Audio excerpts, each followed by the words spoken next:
Punta kami sa sine. Baba. Ito. Makikita ang saya sa mukha ni na Jericho Rosales at Janine Gutierrez habang naglalakad sa mall na magkahawak kamay at pupuntahan ang sinihan kung saan pinalabas ang pelikulang Quezon na pinagbibidahan ni Jericho. Hey, that's me. Look, that's you.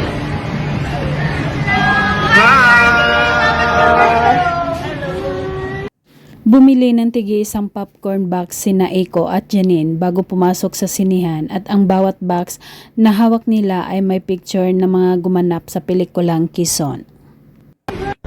Make fish, make fish. And of course, hindi namin mamimiss tong event na to. Thank you. Bago mag-umpisa ang palabas sa loob ng sinihan, isa-isa munang nagsalita ang buong cast para pasalamatan ang mga tao na sa loob ng sinihan at unang nagsalita si Jericho at pinapasalamatan nito ang fans ng Ikonin.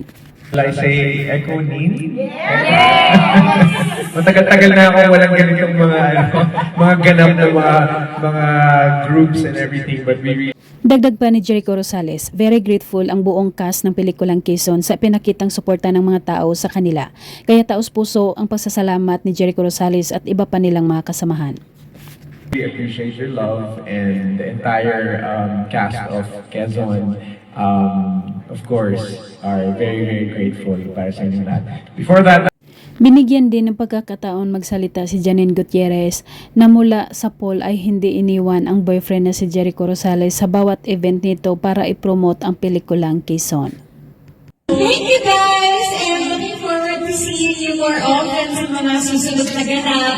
Sana po ulit-ulitin niyo pa ang Quezon and Pinasasalamatan din ni Janine Gutierrez ang mga tao, lalo na ang kanilang mga fans ni Jericho Rosales, ang Ikonin Fans Club. At habang nagsasalita si Janine, hindi naman maalis-alis ang titig ni Jericho sa kanya. Yung sa inyo. Oh, yeah! Pero enjoy the movie at sobrang thank you talaga for your time, for coming here. Hindi biro yung effort niyo. Dagdag pa ng dalaga, malaking tulong din ang mga ginawa ng kanilang mga tagahanga ang pagpupost sa mga iba't ibang social media platform patungkol sa pelikula ni Jericho Rosales, ang Quezon.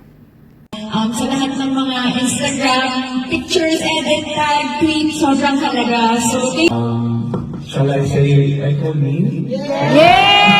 Iniwan ni na Jericho Rosales at Janine Gutierrez ang sinihan na may malawak na ngiti sa labi dahil sa successful ang ginawa nilang black screening sa pelikulang Quezon.